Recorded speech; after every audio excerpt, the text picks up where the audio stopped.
Okay, so here I'm looking for a current versus time graph for this capacitor, which is charging.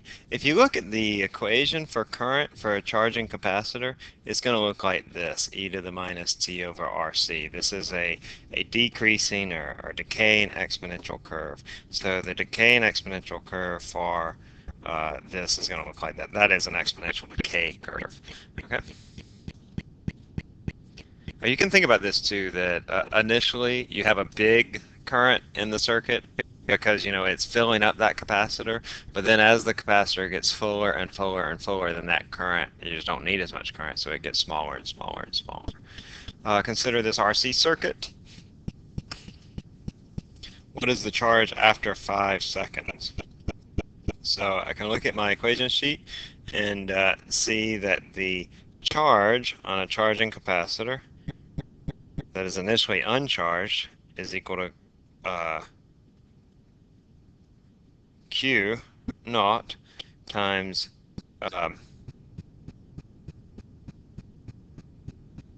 1 minus e to the minus t over RC. Okay, because this is if I think about my function for a charging capacitor, it's going to look like this. And so this is the exponential growth curve. Q naught is equal to CV. C times V is going to be 50 microcoulombs times 1 minus e to the minus 5 over R times C,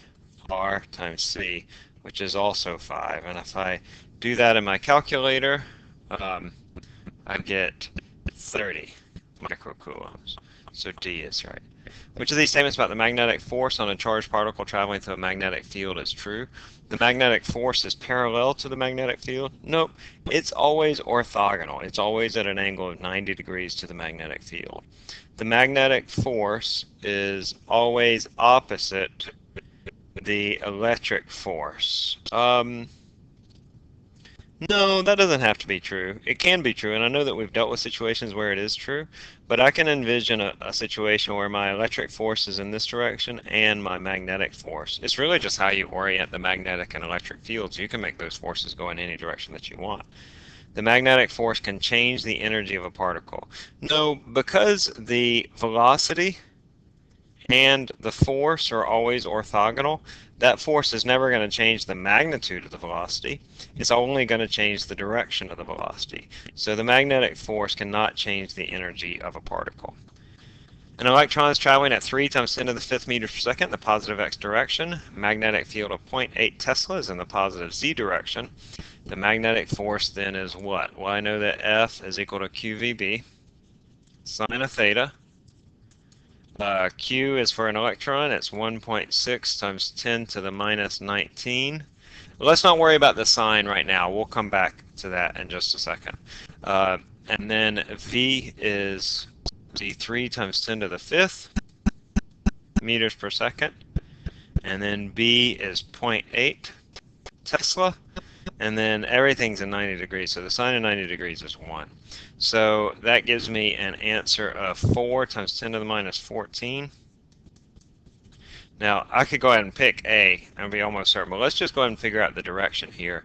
So I have an electron moving. I'm going to go ahead and put minus Q, so we remember we need to take the opposite of that. In the positive X direction, that's V. And then the magnetic field is in the positive Z direction. So B is right there. So I do my right hand rule, let my index finger go in the direction of V, my middle finger points in the direction of B, and so that gives me a force that's downward, or the negative y direction, but it's a negative particle, so nope, I take the opposite of that, and so the force is in the positive y direction. All right, how far from a straight wire carrying 0.45 amps is the magnetic field strength of 0.04 Tesla. Listen, I want to pull up the equation sheet. Okay, so here's the equation sheet that you have, and I'm looking for the magnetic field some distance from a wire. I'm going to use this one. And remember, this one looks a lot similar, but I'm going to use this one because I know this one's different because it doesn't have the N, whereas this one has the number of wires. And so for a coil of wire, that's important, but for the magnetic field due to a long straight wire, I don't have N. N is just equal to 1. So it's B equals mu naught I over 2 pi R. And by the way, I can go ahead and get mu naught while I'm here.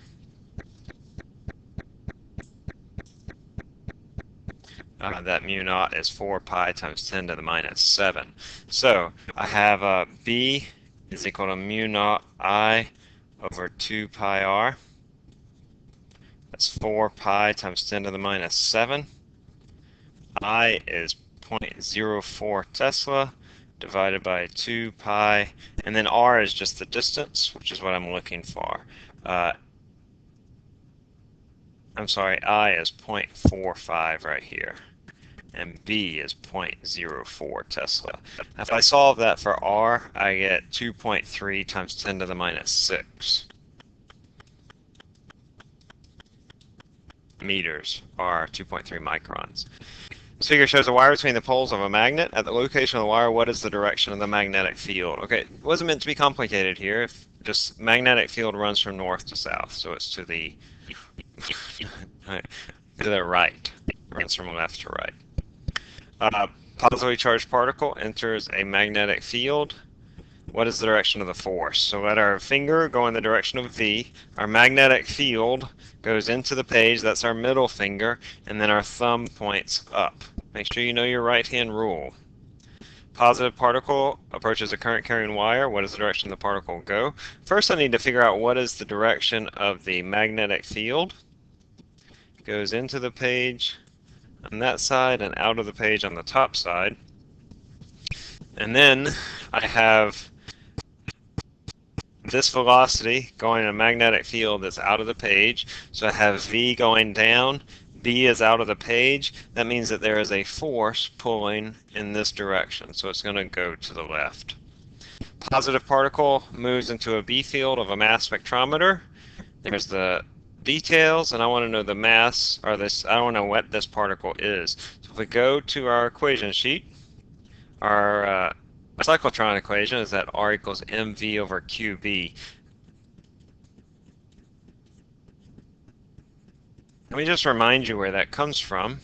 That just says that the centripetal force, mv squared over r, is equal to our magnetic force.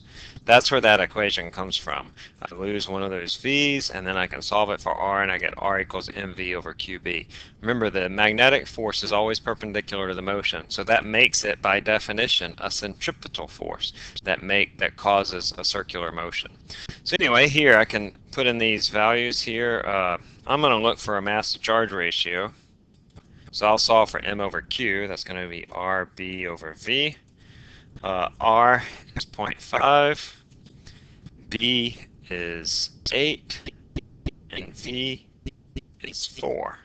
So that's equal to 1. And the only one of these that has a mass to charge ratio of 1 is yttrium.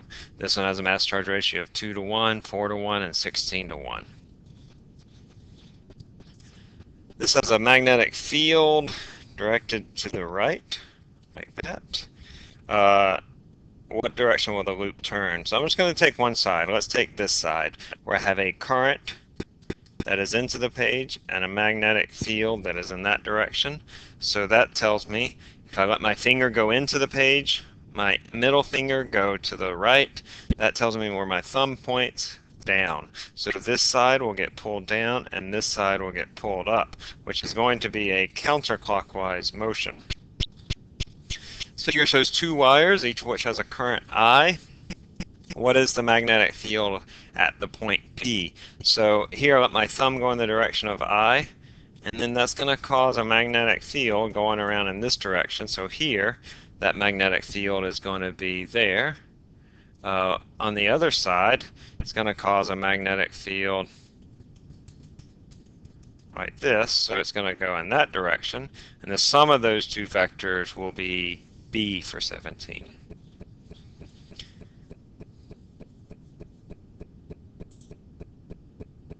All right, Newton explained light as a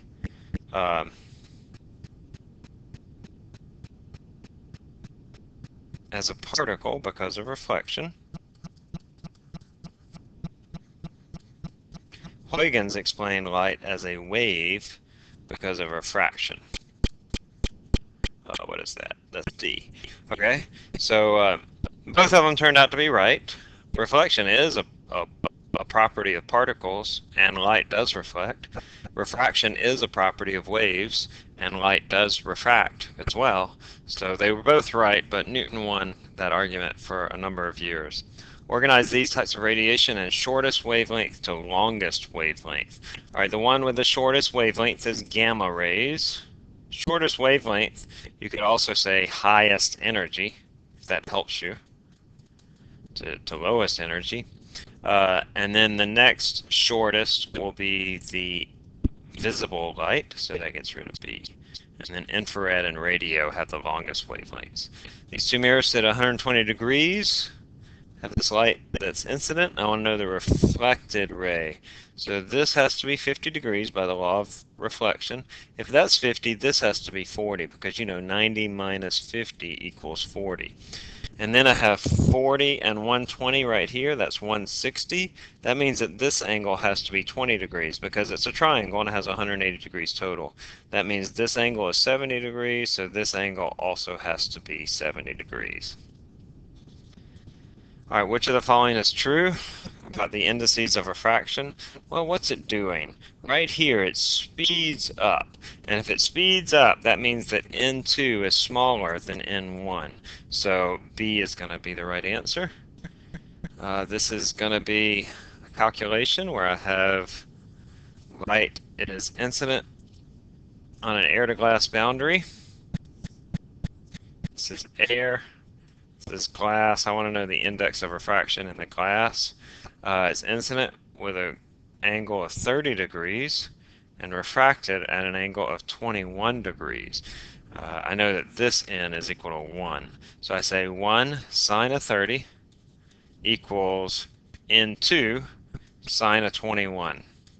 And I solve that for n2, and I find that it's equal to 1.4. Now we often use 1.5 for the index of refraction of glass, but glass can actually, many different kinds of glass have different indices of refraction. In fact, finding the index of refraction is an excellent way to figure out an unknown material. Scientists do that a lot. If you have a gas, for example, you need to know what kind of gas it is. You can shine light through it and measure the index of refraction, and that'll tell you what kind of gas it is to pretty good accuracy. The index of refraction is dependent on wavelength as shown in this figure. When white light passes through a prism, what color will be bent or refracted the most? Alright, so the one that's refracted the most is the one with the larger index of refraction. Longer wavelength is going to be red, Roy G. Biv. Alright, and shorter wavelength is going to be blue or violet. So looks like blue. D is 23. Light travels through three media. I want you to rank the indices of refraction from highest to lowest. So we'll just go through each of them here. Looks like it speeds up as it goes into this medium. So N2 is bigger than N1. And then here, it slows down when it enters there. So I'm sorry. No, I'm sorry. I mixed this up. So it goes here and it goes in this direction. N2 is less than N1 because it's going faster in medium 2. It has a lower index of refraction. And I know it's going faster because here, this little part right here, it speeds up and causes the light rays to bend in this direction. But here, it hits this part and slows down, and this part speeds around. So the index in medium 3, it travels slower. So N3 is bigger than N2. Right, so N2 is smaller than N1. N3 is bigger than N2. I can get rid of some then because I know that from these two that N3 is both bigger than N2. Well, actually, no, I don't know if N3 is bigger than N1. It is, but let's look at the other part too. So let's look at medium 1 to medium 3. So going from medium 1 to medium 3, I have a situation like this. I basically just get rid of medium 2, and I redraw the lines here and here. So my light rays come along here, this slows down and this speeds around. So that means that N3 is bigger than N1, which is what I said earlier, but we didn't know that right now. So N3 is the biggest, N2 is the next one. No, I'm sorry, N1 is the next one, and then N2 is the last one. Whew, those are tricky. You have to be really careful with your inequalities on those. All right, here I have fiber optic cable. I want to know what's true about the cladding and the core indices of refraction. Well, I know it can't be equal to, because if that's the case, you won't get total internal reflection.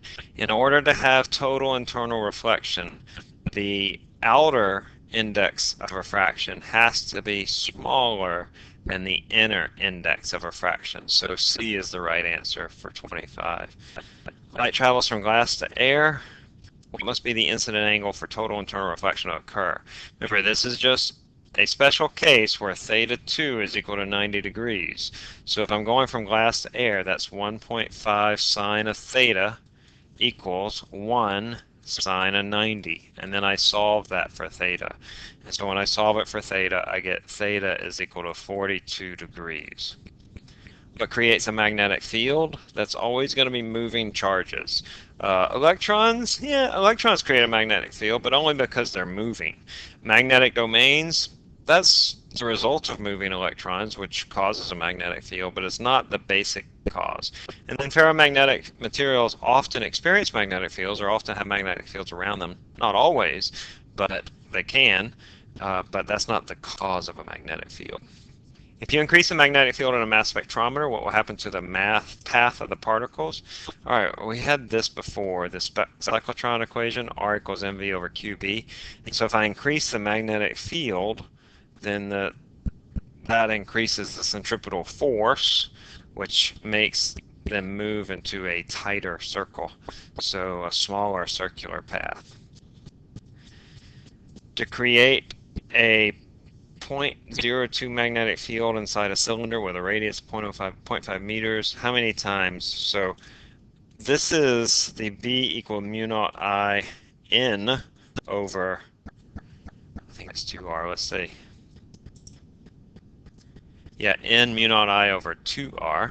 I'm looking right here.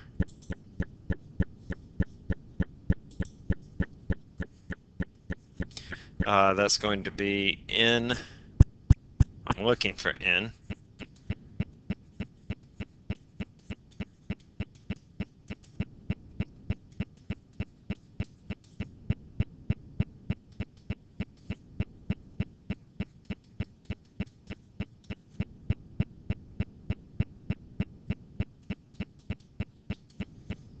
And if I do that, I get 11,000 turns of wire. All right, and then 30, of course, my favorite things to do, which I really don't get to do very much of. It seems like it's more work to be online. Is do all these things. And an afternoon nap in weeks.